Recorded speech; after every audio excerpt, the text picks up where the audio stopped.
Okay, trying that again. All right. Everyone hear me? Hopefully. Yeah. Okay. All right. Hopefully that works better. Sorry about all that. That was a bit weird.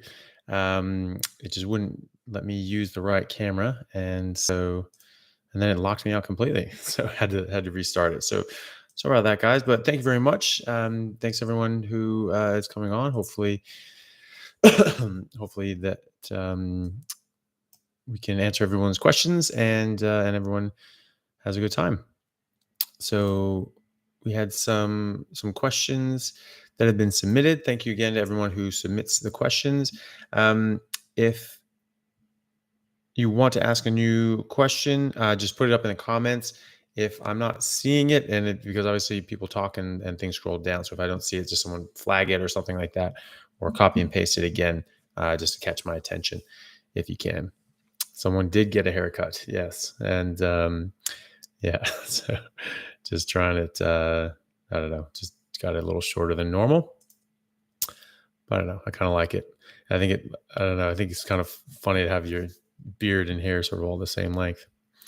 And hey, Paprika in Germany, if everyone wants to say sort of where they're from, where they're calling in from, and what time it is there, thank you everyone for coming in at odd times of the day and night. People like the beard, that's good. So Deanna has a question.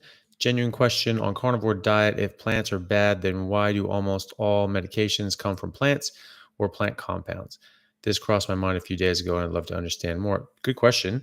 The answer is that we use things medicinally that we wouldn't use normally. We don't use antibiotics for normal daily health. We use that for certain specific circumstances where we want to attack something else that's attacking us, or to have something happen that we don't necessarily need to happen every day. So we don't need antibiotics every day because we're not fighting off an infection every day. Our body can fight off that for us. When a bacteria gets sort of overwhelms our system, then we might need some antibiotics to help fight those off. But they're actually not good for you if you just take them every day. So a medicine is just a poison that does more good than harm under certain circumstances. But methotrexate is useful in a lot of different disease processes, but it will absolutely shred your body to pieces in the act. And so you certainly don't want to have that when you're not treating the problem that when you're not treating a problem that goes with that. So you're not getting, you're getting the you sort of getting good with the bad when you're using something as a medicine. But when it's when you don't have that benefit, then you're only getting the bad. So that's the deal with plants, is it has these poisons in them that cause harm. But in some cases, those things like like digitalis that comes from foxglove, you get too much of that, you're dead. You have your heart just stops, right? And so that's not good. But in cases of heart failure, that can actually be better. It can help your heart beat stronger. So that's a benefit in those cases in very select and specific doses. So that's the answer to that. Oh, thank you, Mike. Appreciate it. So Luis wants me to talk about meat variety and grass-fed versus grain-fed. His wife and he are on a budget, so limited. Is variety and grain-fed fine? Yeah, grain-fed is fine. I mostly eat grain-fed. I think grass-fed, the healthier the animal is, the healthier, more nutrients it's going to have in it. I think that difference is not really appreciable when you're talking about the grand scheme of things in the diet. So I think of it sort of as I've sort of used this analogy before, but it's like getting gold and silver at the Olympics, right? Gold medal, beat everyone. Silver medal lost to gold, but silver also beat everything else on earth. So that's what I think about with grain fed. So I mostly do grain fed. If I can get grass fed, I prefer it, but it's totally fine. Just eat grain fed, and grass fed stuff is can be a lot more expensive. It can be prohibitively expensive. So don't break the bank just chasing gold. Okay, silver is just fine. Let me ask, do you think different forms of carnivore could help heal type 1 diabetes and Dupuytren's contracture? Dupuytren's contracture, not too convinced on that.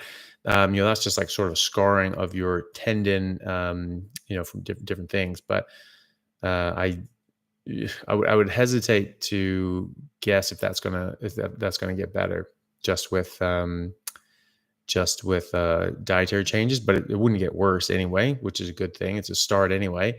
Type 1 diabetes will certainly get helped on a carnivore diet. That's actually what we used to treat type 1 and type 2 diabetics for decades. Was a ketogenic diet, which is what a carnivore diet is. And there are animal models that look at fasting and a ketogenic diet, or fasting mimicking diet, as they call it, and type 1 diabetes. And they found that the mice can actually regrow the areas of their pancreas called the beta islet cells that actually create insulin. So that's actually pretty good. Um, and oh, I hate this when it skips around.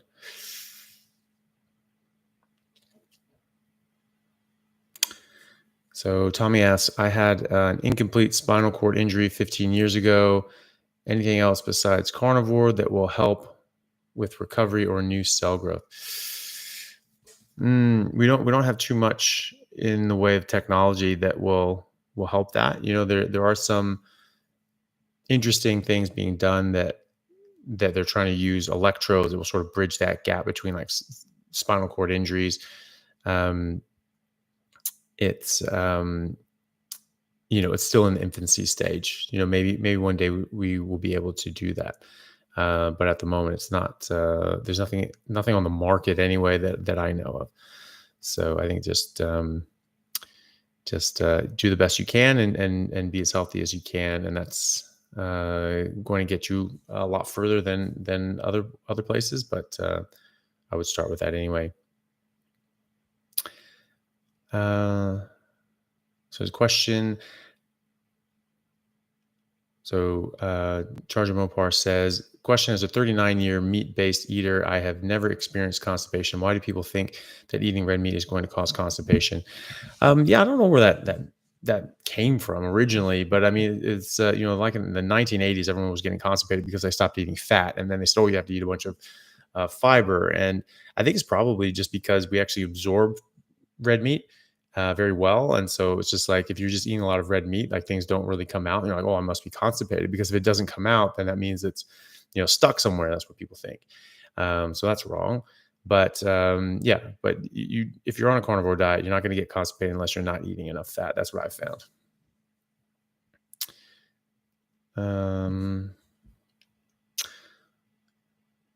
So thoughts on using certain plant extracts and concentrate as medicine. I think I know what you're going to say, but I heard Bart Case saying it can be useful. What is your take on it? So I sort of answered a similar question earlier. I mean, things can be used medicinally, and a medicine can be helpful in certain circumstances. But the difference between allopathic medicine and like naturopathic medicine is that you use like the plant in naturopathy, which they say, well, maybe there's things in there that are working synergistically with the part that you're looking for, like the digitalis digoxin in foxglove, that makes it work better. Okay, but you need to show what those are, and if you can show what those are, then you can put them together and have them work together synergistically, and you can get the doses right. Because if you're just giving someone a plant, you don't know how much is there. You don't know what conditions it needs to be grown in. You don't know what conditions it needs to be kept in. You don't know exactly what dose you're getting. And it comes with all the other thousands and thousands of things in there as well that you don't want, that could cause harm. So, yes, things can be used medicinally, but it's better to actually use things that have been isolated and carefully controlled.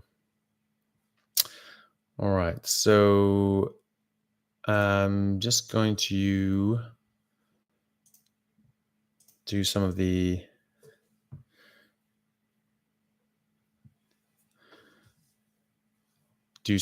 questions that have been submitted. This question is from Evie May. It seems like I read a post somewhere that said you have to make sure your anesthesiologist knows you are carnivore before going into surgery. Is that correct? I may have to have rotator cuff surgery. No, I've never heard that. And I just had surgery on my knee to clear out some loose cartilage, and I didn't say a word, and it just, didn't come up. So no, that doesn't matter. What does matter is if you're eating things that can interfere with medication, like grapefruit juice. Grapefruit juice has furanocoumarins that are toxic, and your body has to clear them with our cytochrome P450 enzymes in your liver. And you can use a lot of those up, and then they aren't there to process and metabolize the different medications that we give to people sometimes, and so they work differently. And sometimes they get they stop being useful, or they become toxic. You get toxic levels of these things.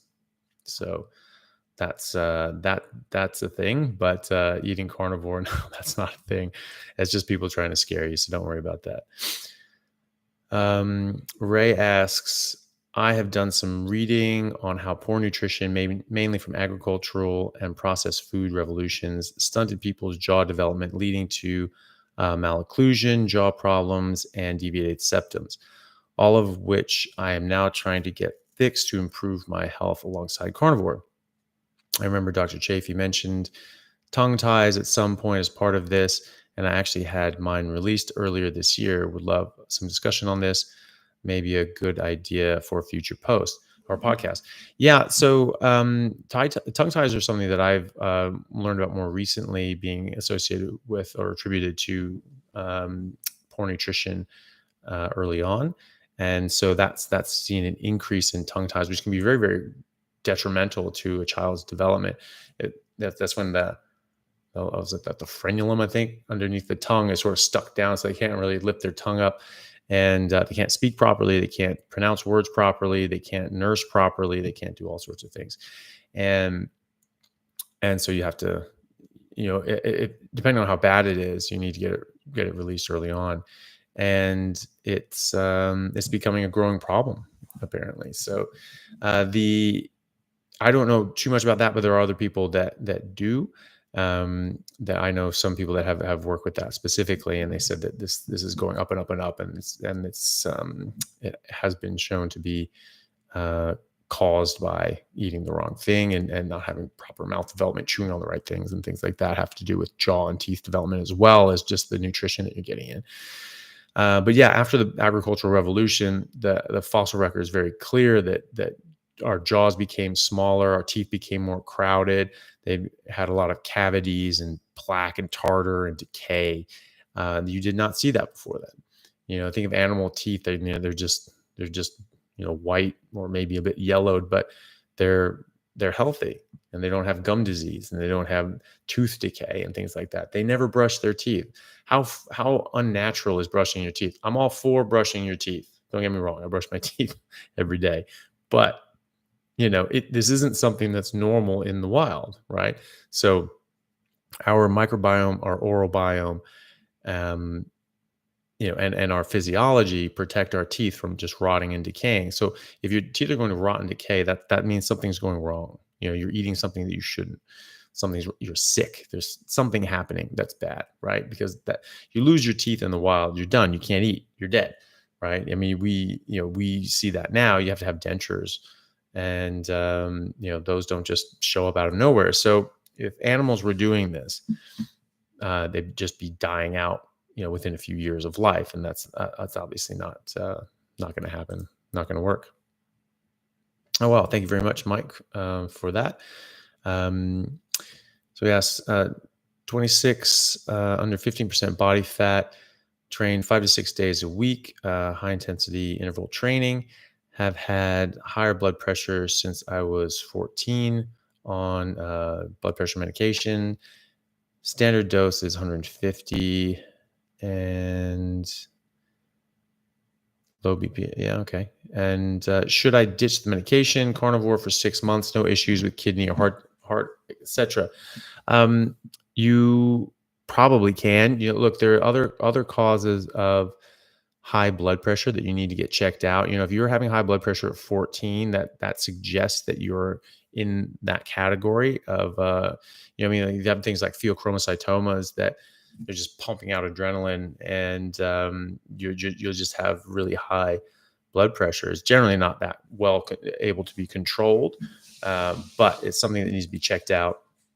And so going carnivore will help a lot of the causes of high blood pressure, but there are others that you need to get checked out. So see your doctor, talk to them, make sure that you've been checked for all the weird, wild, wonderful causes of high blood pressure, which getting high blood pressure at 14 is makes me very suspicious that you're in that category, or that you're just very sensitive to carbohydrates, because carbohydrates raise your insulin, you get insulin insensitivity, and then you get issues with your blood pressure. That's one of the early signs of insulin resistance, and so you get problems with your blood pressure. Not everyone does, but it's a very common cause of that, because insulin can help with the relaxation of your arteries, and when they become insensitive to that, then they don't respond, and so they just stay tight and closed, and you get high blood pressure. So being on a carnivore diet, or even just keto diet, for 3 to 6 months can certainly help that.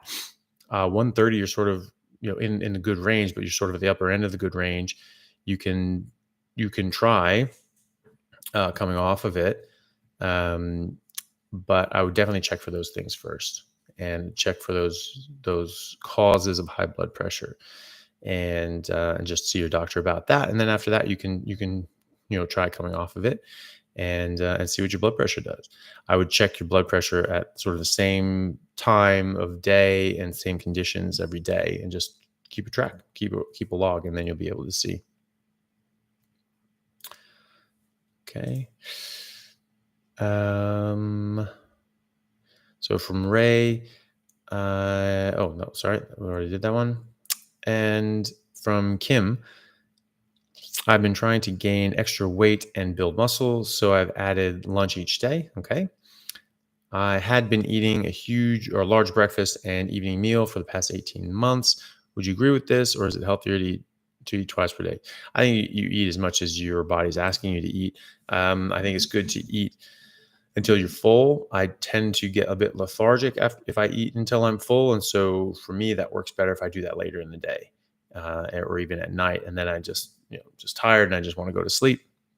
If I do that during the working day, it's difficult because I need to work and I can't go to sleep. So just play with it. But if you're finding you're eating sort of like 3 smaller meals throughout the day, for me, it's I tend to just eat like a big meal until like I'm full, and meat doesn't taste good anymore, and I naturally want to stop. And so I think that's a good way of doing it. Quite often, if you're getting fatty enough meat and you're eating until you're satiated, you don't need to eat more than once a day. If you're working out a lot, that will probably increase. I find that if I'm working out heavily, I'll do that twice a day. Sort of eat a lot twice a day, but just be mindful that you might get a bit lethargic. And so if you're doing that right at the beginning of the day, that might be holding you back a bit with your energy levels. But just play with it. But I would definitely eat until meat just does not taste good anymore at night, and then see how you go throughout the day. And then sometimes if you eat just sort of smaller meals in the day that you're not quite getting to the point that you're really exhausted, then you can have more energy during the day. John asks, speaking of isolation, any chance of having Tim Noakes on your channel? He seems to be more meat heavy lately, still keto though. He has interesting takes on isolation as well. I think Professor Noakes is amazing. I absolutely love that guy. I would love to have him on. I've been meaning to sort of ask him at some point, but I've just been absolutely slammed of speaking at different couple different conferences, and then doing some big presentations for my department, and which is pretty exciting. We're going to get some new research going on cancer, and doing dietary measures of adding on as an adjunct to brain cancers, which is actually great work. So I'll be working with Professor Thomas Seyfried over at Boston College and some of his colleagues there, as well as other doctors in New Zealand, Matthew Phillips, and others as well, and then trying to get a study trial going here at my department. So I just haven't been able to get on all the people that I want. I've been able to do great interviews with people like Nina Teicholz, who was amazing, and absolutely loved talking to her, and Sally Norton I just spoke to, and a lot of others that are in pipeline. Dr. Gabor Solmalai, who's an expert in deuterium, which is super interesting, something I didn't really know about. So it was fun to pick his brain on that. And then and others. So those will be coming out. But yeah, I definitely plan on having Tim Noakes on if he'll, if he's interested in coming on.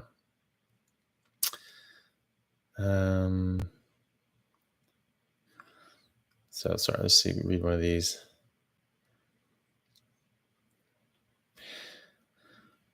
So they ask, I'm 45-year-old female, carnivore for 7 months. I started to add butter to my meat and chicken because I never felt like I am super full. Now I'm gaining weight. I see more fat on me. Stop the butter. I mean, you may have a problem with dairy. Some people do, and sometimes that's expressed as weight gain. So you can try that. Fat is really good for you, though. It's not the fat that's the problem. It would be, the problem with the milk proteins that would be causing an issue, because fat is actually very, very beneficial, and it triggers the release of fat in your fat cells as opposed to the deposition of fat in your fat cells.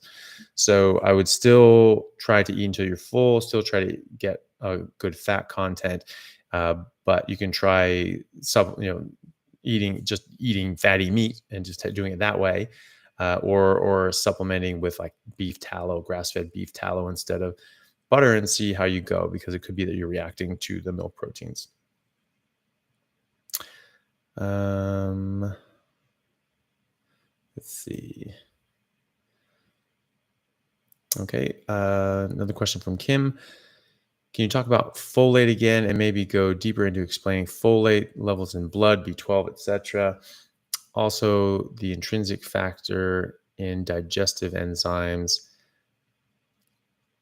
the intrinsic factor in the digestive system. Sorry. Ugh. I assume carnivore will improve and possibly reverse issues. Well, it'll do a lot for that. It will allow your body to absorb a lot more things. You're not bringing in like the anti-nutrients and the different protease inhibitors and things like that come in plants. So your body's going to actually absorb what you need. Intrinsic factor is released in your stomach, and that's what binds to B12 and allows your stomach to absorb it. If you don't have intrinsic factor, then you can't absorb B12. And even though you're getting a lot of B12 in your diet, you're still going to get pernicious anemia. And so that's something to know about. Generally, that's not a problem unless you've had some sort of like infection or surgery that has removed that part of your body, and then you can't absorb B12, and you have to get B12 shots for the rest of your life, which is pretty tough. But folate testing is a bit difficult because the serum levels aren't very accurate.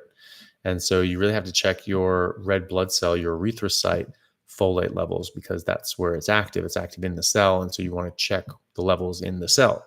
We think there's, if it's this level in the serum, then that equates to this level in the cells, but not always. Some things you can test like that, and it's fairly accurate, like sodium or potassium. But other things, not so much, and folate's one of them. Magnesium is also one of them, as well as zinc. You want to check the erythrocyte or red blood cell, RBC, zinc, magnesium, folate, to get an accurate reading on that. And also, whenever you're taking lab tests, you need to do it in a consistent manner.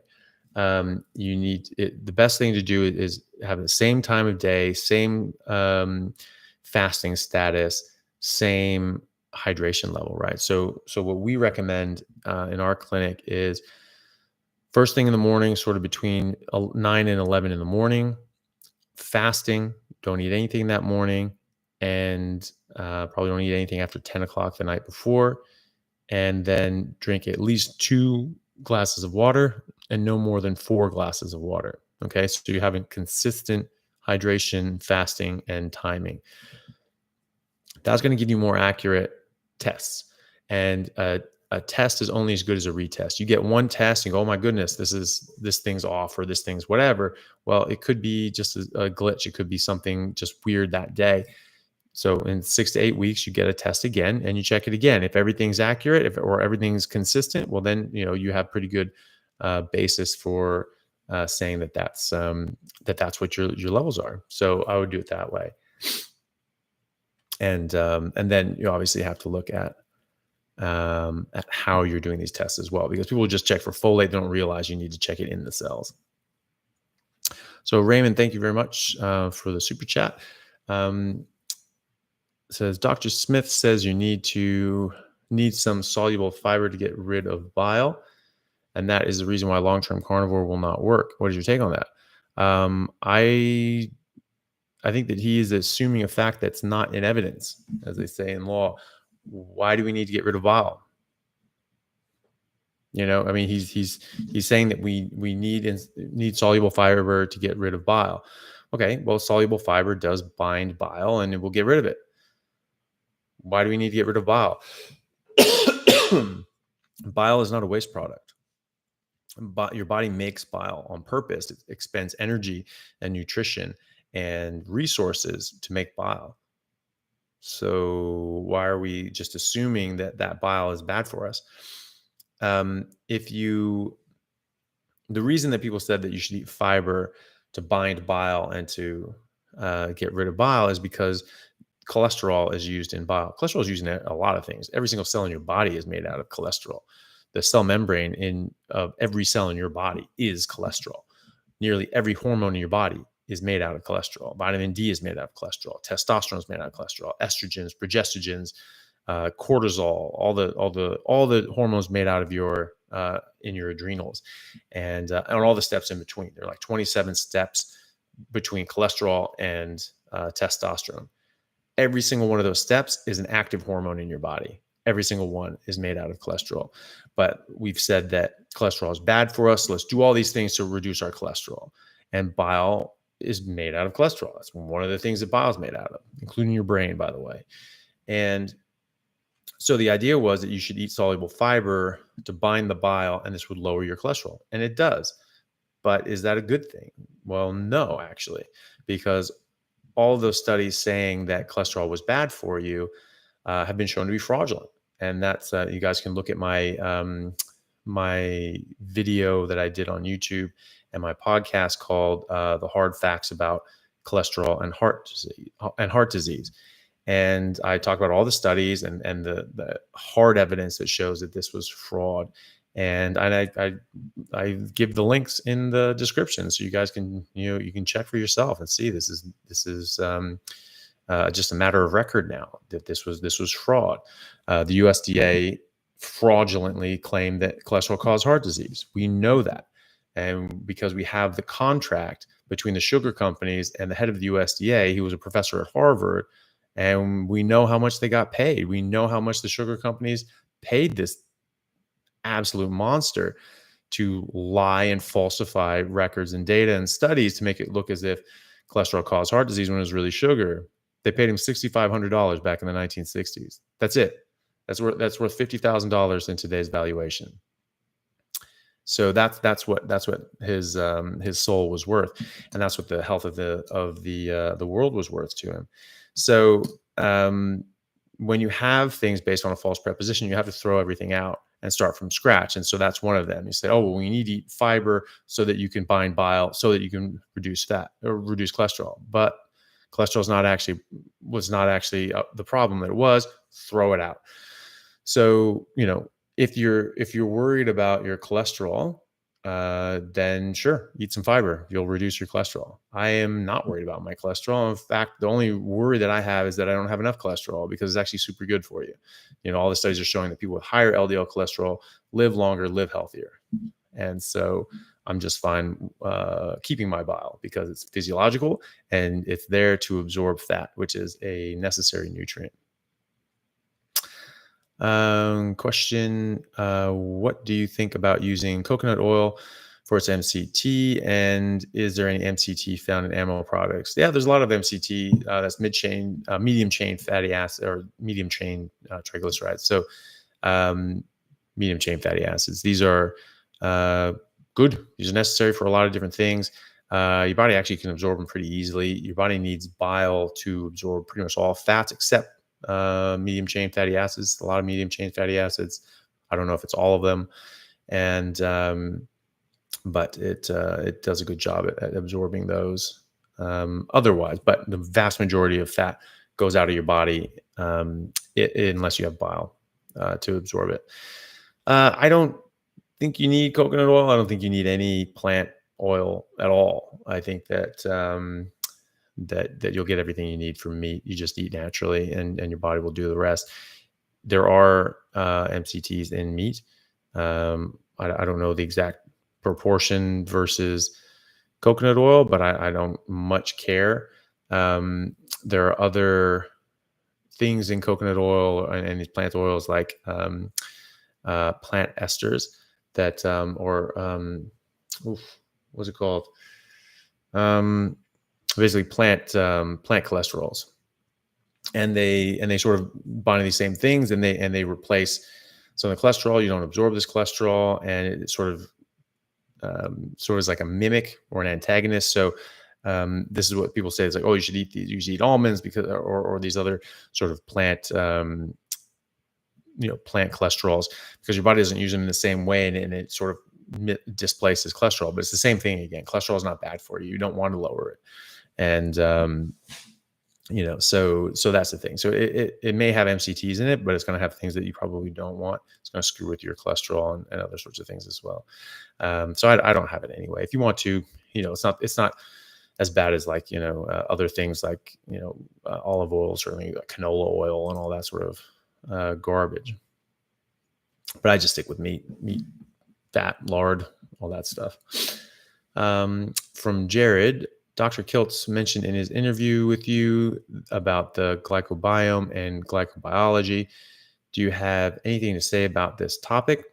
It was a bit over my head, and the resources that I can understand and find myself are rather scarce. I think it's a very interesting point to make. You do have a glycobiome, and this is and it's and you have this in a lot of other areas of your body. It's not just in your GI tract, and so this is sort of an intricate web of molecules that sort of have a sort of protective sheath and coating, and I don't know all the functions that it has. I'm sure it's quite a lot of them, but it's not something I've studied in too much detail. But it's an important part of your anatomy and your physiology and biology. So when you damage that and you damage that structure, like the glycocalyx and things like that, it's going to it's just going to mess with your physiology and the way that your body functions, and that's going to have untold sort of consequences as a result of that. And he was talking about all these different things in plants that absolutely terrorize the glycocalyx and your glycobiome. And I thought it was very interesting. It's definitely something I need to look into more as well, and to get more familiar with. But no, I don't have too much to add to that, because he knows just so much more than I do about that. So just check out his videos on that, and because that guy knows his stuff. Skipped again.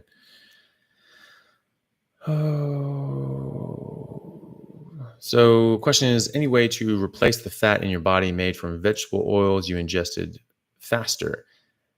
I heard half-life of fat cells is around 4 to 5 years. Does this mean I have to wait 10-ish years to replace them? No, I don't think so. It's your body's replacing molecules all the time, and so you're going to be churning through and getting rid of sort of that the unhealthy bits of body and cell that you've had from before, and replacing with more healthy tissue and ingredients and structures. So no, I don't think it's going to take all that long. Um, a lot of people, are doing a lot better, within months. You're gonna replace a lot of this stuff. I don't think you have to wait for your fat cells to die to then make new ones. I'm not too sure your fat cells actually do die, and I'm not too sure that you actually make them as well. It was my understanding that you make as many fat cells as you're ever going to have after, in your adolescence, and then after that they just grow bigger as opposed to multiplying hypertrophy and dividing. Maybe they do, but um, it was my understanding that at a certain point they become pretty permanent. But in any case, whatever it's doing, I don't think that you need to wait for them to die and grow new ones. You'll just replace those molecules and those fat stores that are in there. And that'll be fine. That'll do that on its own. So just do your thing. Just do carnivore. Eat what you're supposed to eat. Your body will do the rest. Your body's amazing. There's just billions of chemical interactions going on in your body, every single millisecond. And so, just let it do its thing. It'll be fine. From Wendy, I was talking to my mom about my hair loss, and she said, remember, meat, especially beef, is high in alpha lipoic acid. They say that the only bad thing it does is make your hair very thinned out. Could this be a reason for hair loss? I don't know myself. I'm not familiar with that, but I don't know. I have noticed the exact opposite. I've noticed a lot of people the exact opposite. Most people, when they go carnivore, they come to me and go, "Oh my God, my hair has never been this good. My nails have never been this strong. My skin is so amazing." So I generally see the opposite of that. But that's not something that I've heard before, that there was a problem specifically with beef. But if she has any articles or any papers or anything like that talks about that, I'd be very interested in reading them. If you wanted to send them over, I can take a look. What are my thoughts on using glycine as a sweetener? I've never used it. I don't, so I haven't really thought about it. Is the short answer. Is glycine all that sweet? I don't know. Maybe it is. I just don't worry about sweeteners. I think meat just tastes good, and I think water tastes good. And I think when you start chasing these sweet flavors and sweet tastes, you just start becoming sort of mentally addicted to these things again, and you want that flavor and you chase that taste. And it's always these sayings like, when your expectations meet your reality, that's where happiness is, right? And when your reality exceeds your expectations, that's when you're really living a good life. But when your expectations far exceed your reality, that's when people get very upset. And so if you're constantly thinking like, "Oh, can I get something sweet? Can I get something this? We can use that as a sweetener. This is a sweetener. That's it." You're constantly, wanting something that isn't really going to be a good idea for you, and you're just going to be unhappy with it. I think that it's better to just really appreciate the food that's good for you, and just enjoy that. And that's what I do. So I make meat taste as good as I can. I age it, I prepare it, I do things in preparation to then have it be just unreal, amazing steak. And so I don't really worry about anything else. So I can't see anything necessarily wrong with using glycine as a sweetener. So if you want to try it, I guess, but I would try to just eat whole foods. I think that's always the best way to go, is just eating food as it comes and drinking water. There's a general question. How long before taking bloods should you stop taking any supplements to ensure that you get the picture of what you are naturally deficient in? Um, well, I mean, there's sort of a couple parts to that question. First of all, why are you taking the supplement? If you're taking the supplement because you're deficient, you want to be taking the supplement like the day before, because that will tell you what your levels are at with the supplement.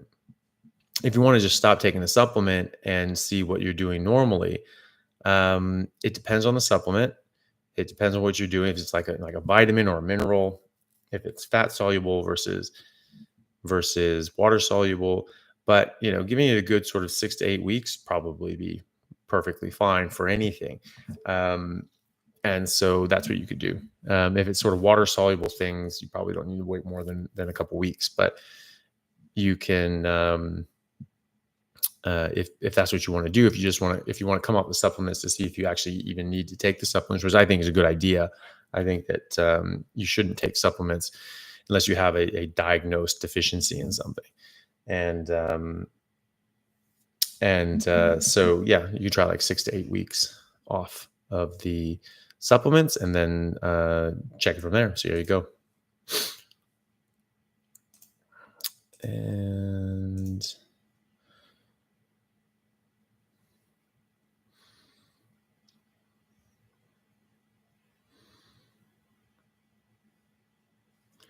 let's see. All right. So bodybuilding on carnivore, under 2,000 calories a day. Will my body fat be used to build, or do I need to eat more? About 35% body fat. I think you just, well, in those sorts of areas, I mean, you need to make sure you're getting enough fat, but you also need to make sure you're getting enough protein. And so I really hesitate when people are talking about like they eat this specific calorie, they have this specific caloric intake, because it's like, is that because that's what your body's telling you to do, or is that because that's what you're limiting yourself to? I think that even if you have excess fat, your body's still going to want a certain amount of nutrition. And yes, it will prioritize using your body fat first. And the problem with that is that if you eat too little, your body's going to just say, oh, hey, you know what? We need to store this. We need to pull this back because we're in a famine. And we need to protect this, or we're going to die of starvation if we sort of burn through all of our nutrition and our calories. So yes, you do need to take in adequate protein and adequate fat, so you need to get those amino acids in. You need to get those proteins in to build muscle. But you also just need to eat enough, or your body is not going to really burn the fat, because it's not going to release the fat, because it's going to think that you're starving. So you need to be careful with that. And I would still just eat intuitively and just make sure you're getting enough protein and enough fat.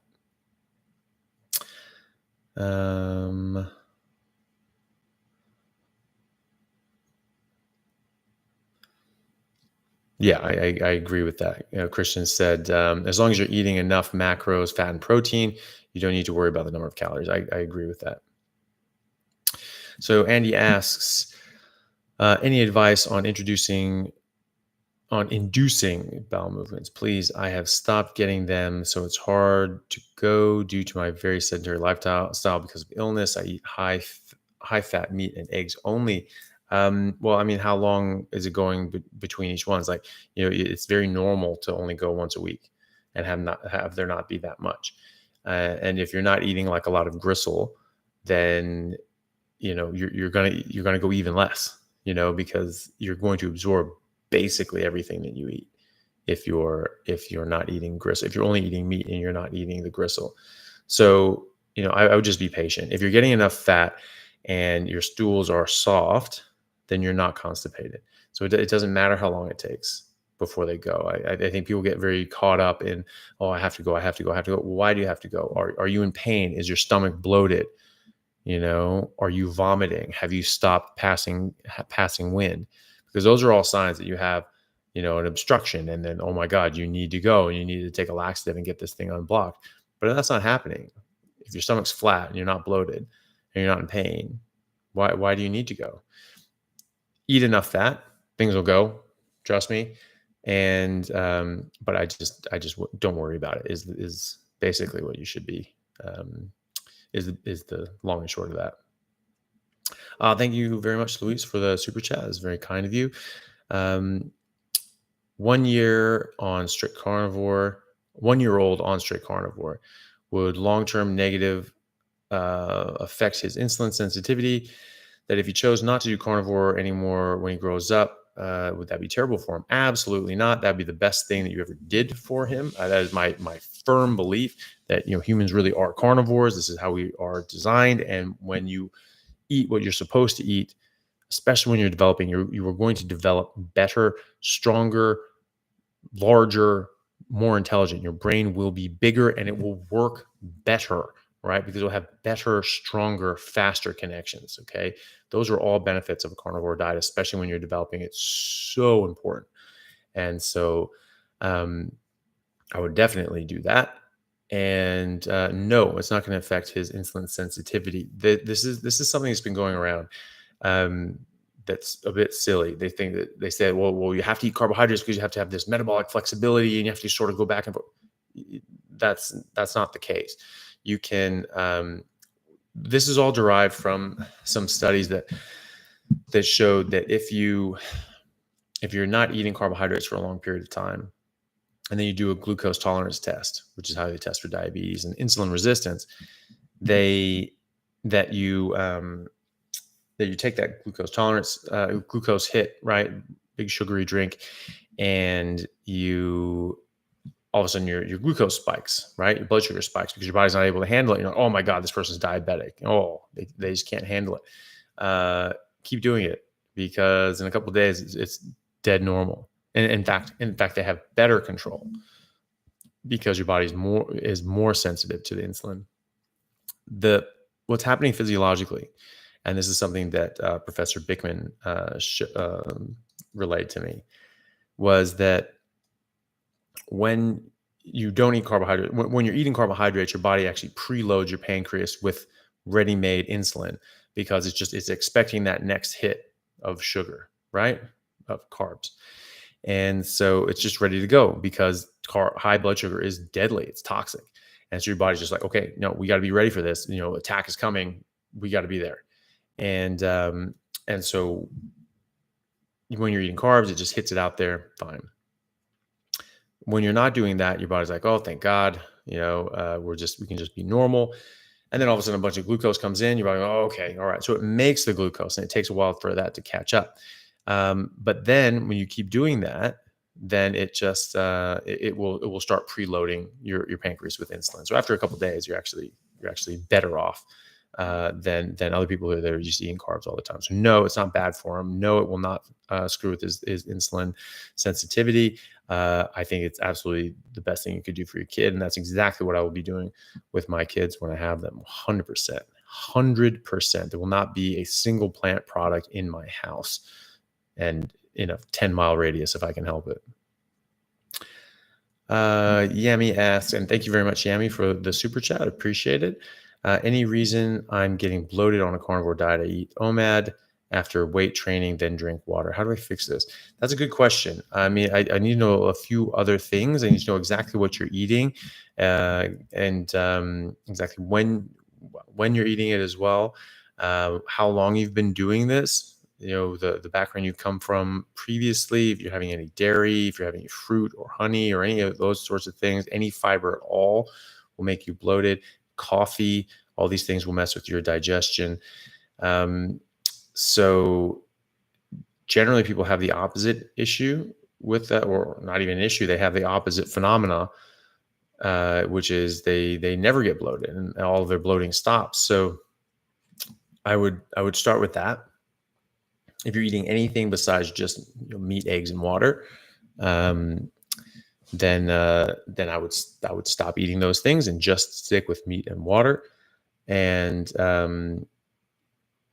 if you're, another thing too is that if you're eating a big meal and you're eating until you're full, and then you drink a bunch of water, you're just going to feel physically too full. So I tend to not drink water sort of within, an hour or two before and after I eat, because I want my stomach to be empty, so that my body says, like, this is how much food I want. And then you let it digest, and you keep the your stomach acids and digestive enzymes in their true potency, and then you get the digestion that you want, and then after that you drink the water and things like that. So I would try that, just sort of troubleshooting. But yeah, I would need to know a bit more about that to give you more specific advice.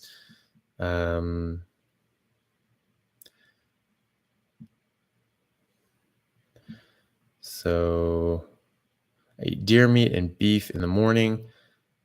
Doing it since January. No dairy. I do dry fast during the day.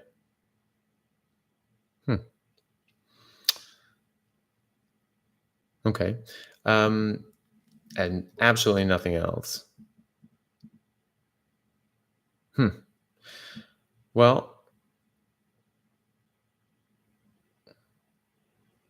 oh, hey, Claudia from Ventura. Very nice to see you. Yeah. Yeah. Yeah, that's awesome. I love Ventura. I haven't been there in freaking years though. Well, Yami, I don't know, tried without water and haven't seen a difference really. So the bloating is you feel that you have a distended abdomen and that it's uncomfortable and you're getting, gas and bloating and things like that. Is that what you're describing, or what are you feeling? What are you calling bloating? Is it just sort of pain and discomfort? Is it a sharp pain? Could you have an ulcer? Things like that, because it is quite uncommon.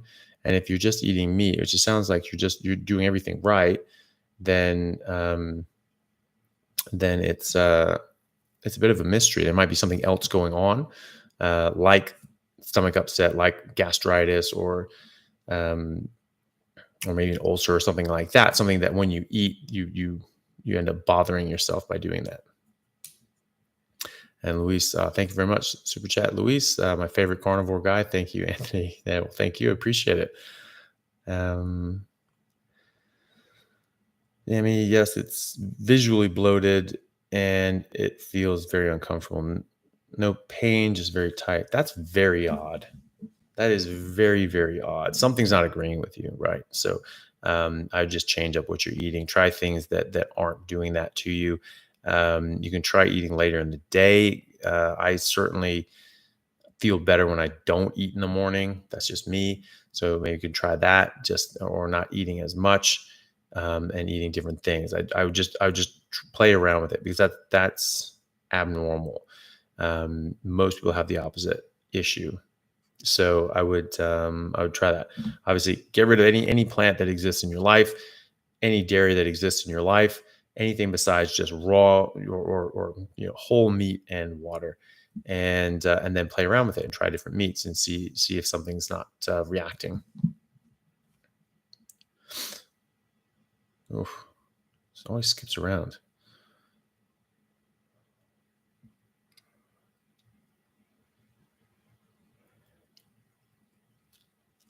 Okay. All right.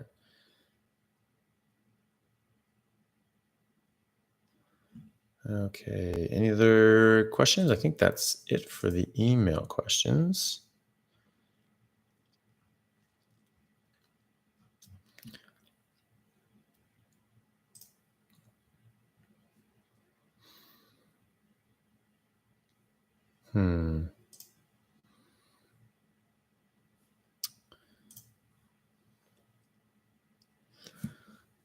Please scroll up to JC Spades about green tea. If you can copy and paste that again, I'll try and look for it. But if you can send it again, because sometimes, okay, there we go. So JC Spade said, I asked you a question on Twitter about, sorry, I'm not really on Twitter as much. I'm trying to get more active there, but I find it a harder interface. Like, you're trying to go into like you see that people have commented on your post, and you try to go in there and it doesn't actually show you the comments that they made. And it's like, I'm sure there is a way of doing that, but I haven't found it. And then it just goes down some weird other little rabbit hole, and there's like threads on threads on threads, and like this comment, and then people comment on that comment, but it doesn't stay in the same comment thread. It just goes down as a different track. I think I'm sure there's an easy way of dealing with it that I just don't know about, but for not knowing about it, it's not as intuitive as I would like, and it really kind of bugs me. So I haven't, haven't used it that much. But he asks, I've been taking green tea tablets for over 25 years and feel it's been a game changer in my life. Is green tea okay for us? I love everything carnivore. I look, it may confer a benefit when you're eating other things. I don't, but it's also going to have things that are harmful to you. You know, that's just the nature of plants.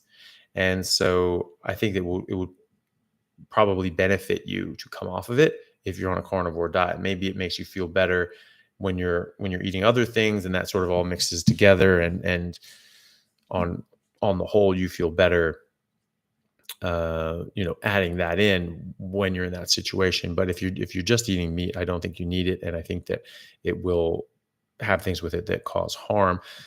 Caffeine alone that's an insecticide. That's what that plant designed that for millions and millions and millions of years ago, long before humans came around. So I would be hesitant to use that, and so I don't use that or any other plants. And but you can try. You can just try coming off it for a month and see how you go.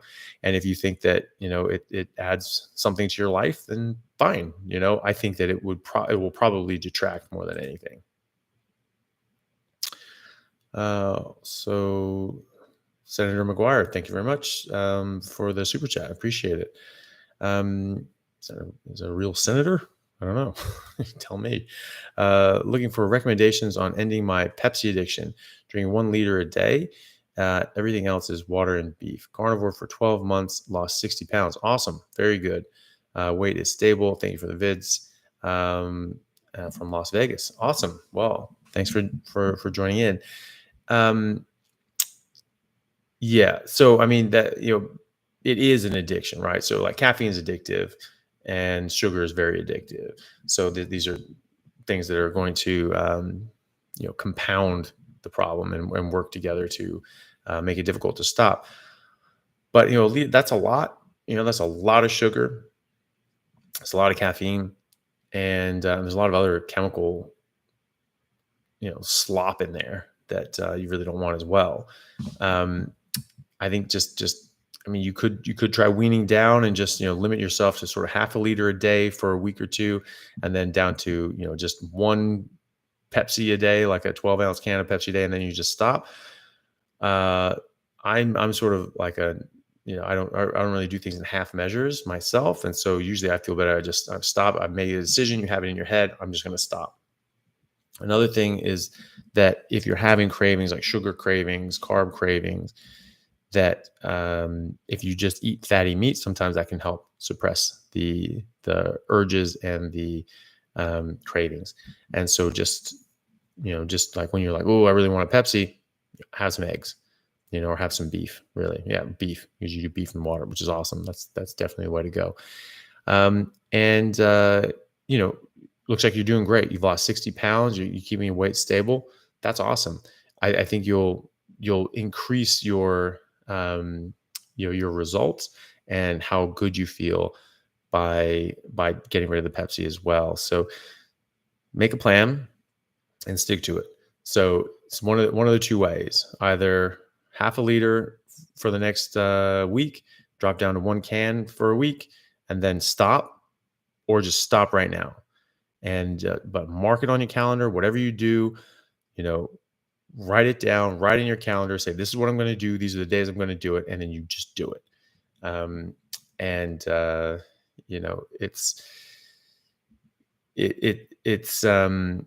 It takes a bit of doing, but all addictions will end. And eventually that chemical addiction will go away. It's usually about 2 weeks for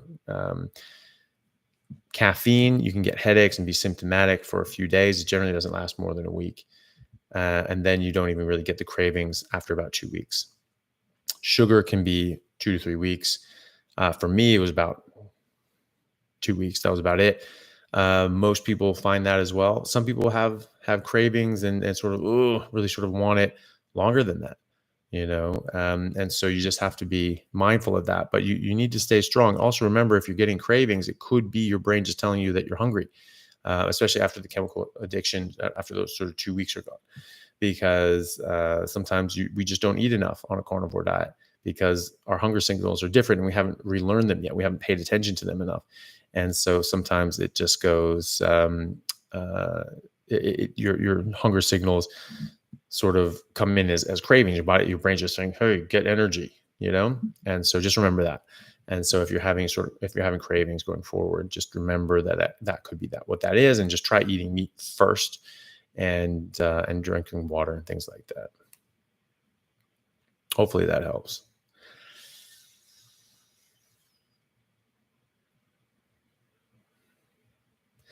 So Charlie asks, I've been suffering with chronic sinusitis for the last 3 years, and I have had a number of surgeries. I'm a month into carnivore, still having a lot of issues with inflammation. Do I just give it time? Definitely give it time. It takes a long time to clear your body of all these problems. You can have a problem with inflammation and like just reading that gave me a runny nose.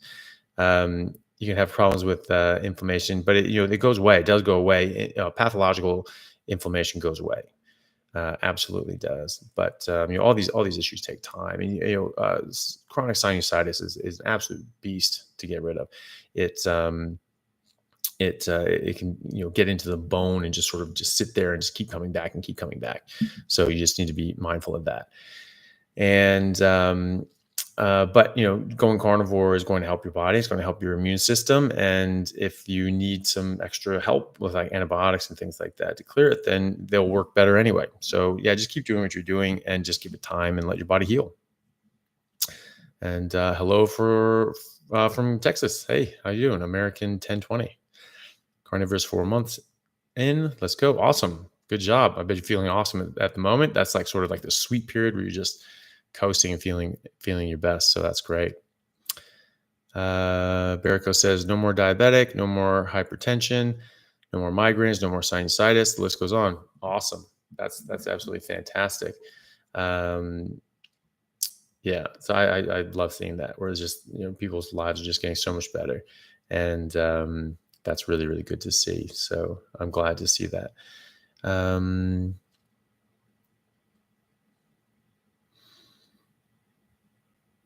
Yeah. So Nick says, a few months ago, I was having cravings so bad at nighttime that I would leave my house to go to the grocery store to get ice cream at 9 p.m. Slamming meat at night was the only thing that helped. So I think that's a very, very useful comment and illustration that this can be, very benefited by just eating meat, and that sometimes your brain's just saying, get something. And look, I've been there. I actually remember sort of my late teens, early 20s, thinking it's just like, oh my God, I just need something sweet. I need some ice cream. I need something, and like going off and getting something like that. And it's weird. You have this weird compulsion. You just have to get it, and then you just eat meat, and it goes away. So I don't know if it's the sugar addiction that's doing that, or your brain is screaming at you to get some fat, because everyone was eating low fat forever because that's just what we were told to do. I always have the sniffles. Doesn't the carnivore fix that? I have the sniffles because I've broken my nose hundreds and hundreds of times in rugby over the course of a decade and a half. So that's just my face is broken, unfortunately. So I've had 3 surgeries just so I could breathe properly, because the cartilage is just so broken and tangled up inside my face, because I just kept playing. I kept playing with broken nose. Bone was split from here up to my eye socket, and it was flat on the side of my face. It just busted it back into place. I had to do that. I did that on the side of the field a few times, and I've gone to the ER, and they've broken it back in, stuck a tuning fork up my nose, broke it back into place, and then had 3 surgeries to fix the cartilage and the bone, because that's what I did to myself, because I wasn't willing to stop. I wasn't willing to stop playing. I just wanted to get out there and do it. And so because I had a full on openly broken bone and broken cartilage, I was a very, very, very physical player. Like, I lived for the contact and the collisions. Like, I just tried to blow people up. And And so, I figured out early on that if you hit someone harder than they hit you, they take all the punishment. And so it's just a matter of just intelligence, just to be the hitter and not the hittee. And when I was smaller than people and like playing in senior leagues when I was 17, people were twice my size, and so I had to just really rev up the intensity and the velocity, because think of your kinetic energy equations. It's 1/2 mass times velocity squared, right? Well, I didn't have the mass, but velocity counts for a lot more. So I was like, great, all right, I'll just crank up that velocity up into absolute, highest that I can, and just waste into somebody. And so that's what I did. And so people that were twice my size, I just blow them up.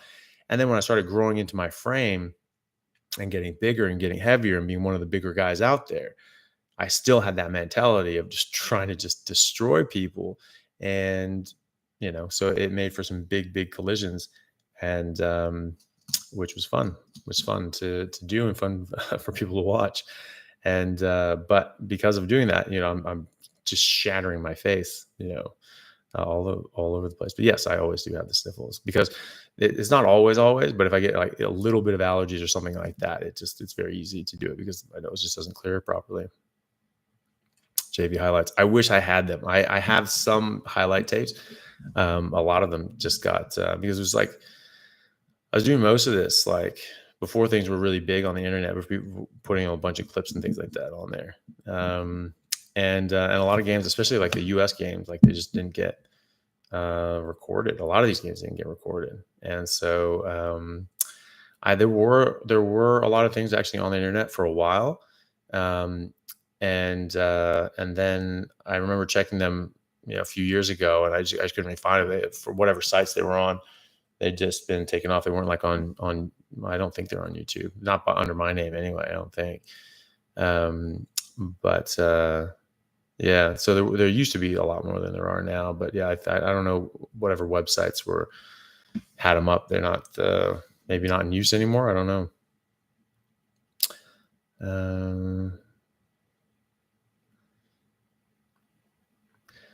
So Keto Elite reversed their prediabetes, arthritis, carpal tunnel, tinnitus, and tinnitus is getting better. Cognitive function is skyrocketing. Awesome.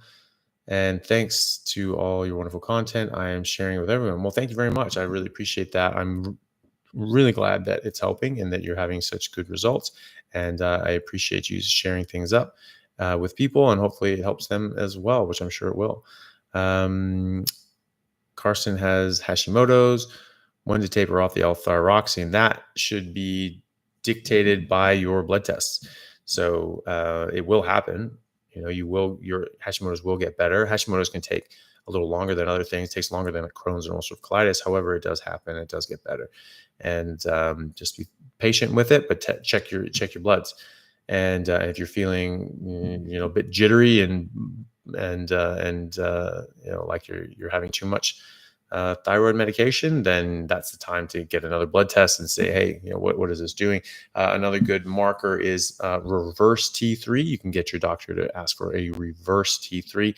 That shows better, gives you a better idea of the intracellular function of the thyroxine, of the thyroid hormone. So because that's again where this thing functions, is inside the cell, not in your serum. So getting a reverse T3 can show you exactly how functional the thyroid medication you're taking is. But yeah, so that should be guided by your doctor and your blood tests.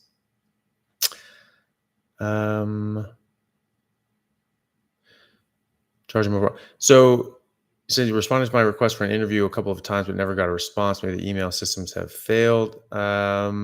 That is interesting. I do remember getting your email, and I thought I replied. So I'm sorry about that. I will get on that right away and reply, but definitely want to get you on a podcast. That would be awesome. One of my thoughts on egg whites. I don't have a problem with them. A lot of people don't have a problem with them. Some people do.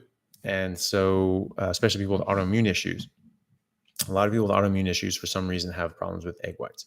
And so if you're having a little issue, you're having some little skin issues or rashes or full on autoimmune issues, take out the egg whites, see how that does, see what that does for you. Most people with autoimmune issues really just need to stick to like grass-fed red meat, as close as they can anyway. Grain finished red meat, being again silver metal, but red meat anyway. So where do I announce these live chats? Normally I do these on, normally I do these for Patreon. And so actually today was supposed to be a Patreon one, and it wasn't actually working. And so I had to like restart it and re-go. And I actually meant to have it be just from people that had a link, and not have it be a general one. But I ended up not hitting the correct one because I am a useless person at this sort of stuff, because I'm just sort of trying to figure it out as I go. And this ended up being just a general live. So that's how that happened. But normally I do these every week for my Patreon group, which is just AnthonyChaffee MD, and people can sign up there. And I do lives every week or twice a week, really. And then I post my videos there early, and we have Discord groups and chat groups there, just with our community. And we do like, we start up like a book club and things like that to read different sorts of things that help bring more information to this space of health and nutrition. And I think the next month we're going to be reading Nina Teicholz's book, The Big Fat Surprise, which is I think is very going to be very interesting. I haven't read it yet myself, but it's from the bits of it I've seen, it's absolutely packed with information and studies and historical data on how ridiculous this whole idea of fat being bad for us was.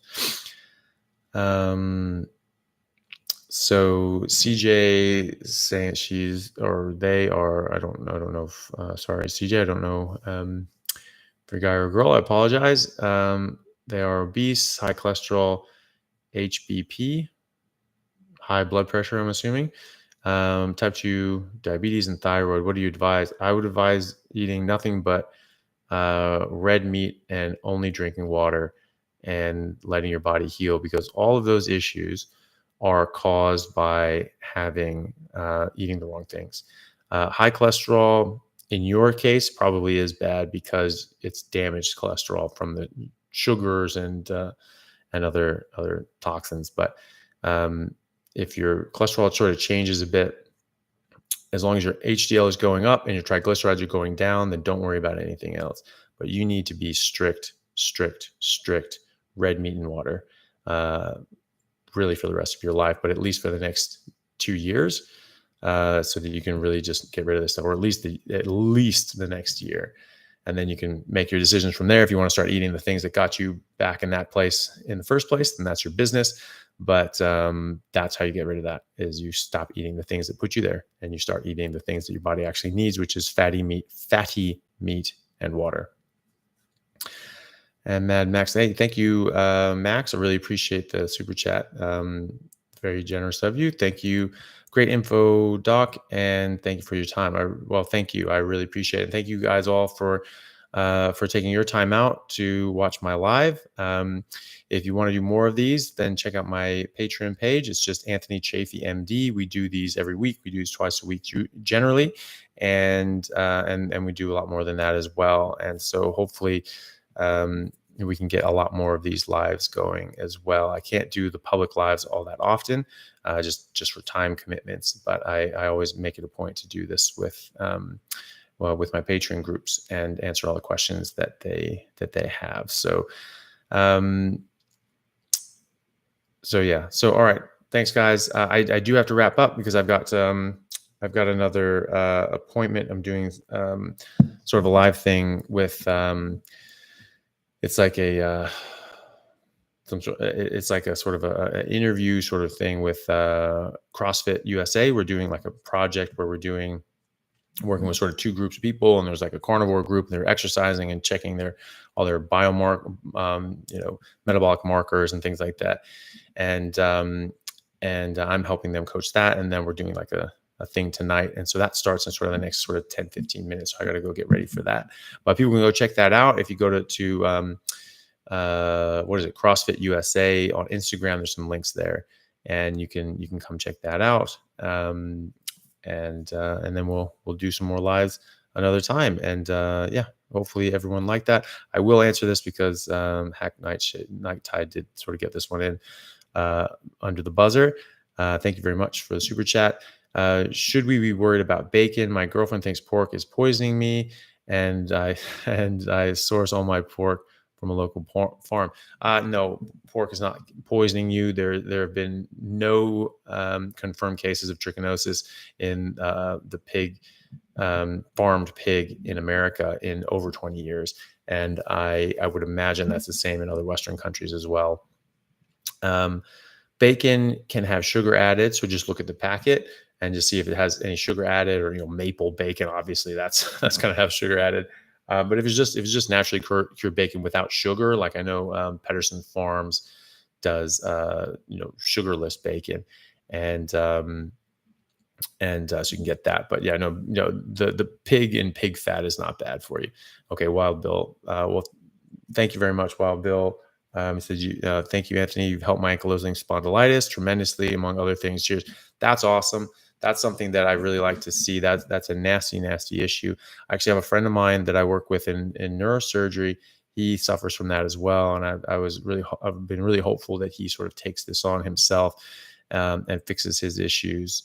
But I don't want to be pushy. I don't want to push this down, ram people down throats. They know what I think. They know that I think that eating meat's the best way to go and can reverse a lot of issues. And if they want help with that, I'll be happy to work with them. But I don't want to be preachy and pushy and things like that, because that's not the right way to do it either. But yeah, that's awesome, Bill. I'm really glad to hear that. Okay, thank you very much, everyone. I really appreciate you guys coming on. I really appreciate the super chats. That's really kind of you guys. If you want to do more of these lives with us, we do them weekly or twice weekly with my Patreon group. Again, AnthonyChaffee, MD, and we do weekly Zoom lives on Sundays as well for tier 2 and above, and where people can come in and interact and talk as well. So all right, guys, thank you very much. I really appreciate it. I hope you guys all have a good rest of your day or night. Yeah. Hit the wrong button again next time, please. Okay. I will try to do more open lives as well, but it's difficult with my timing. But anyway, all right, guys, thank you very much. We'll see you.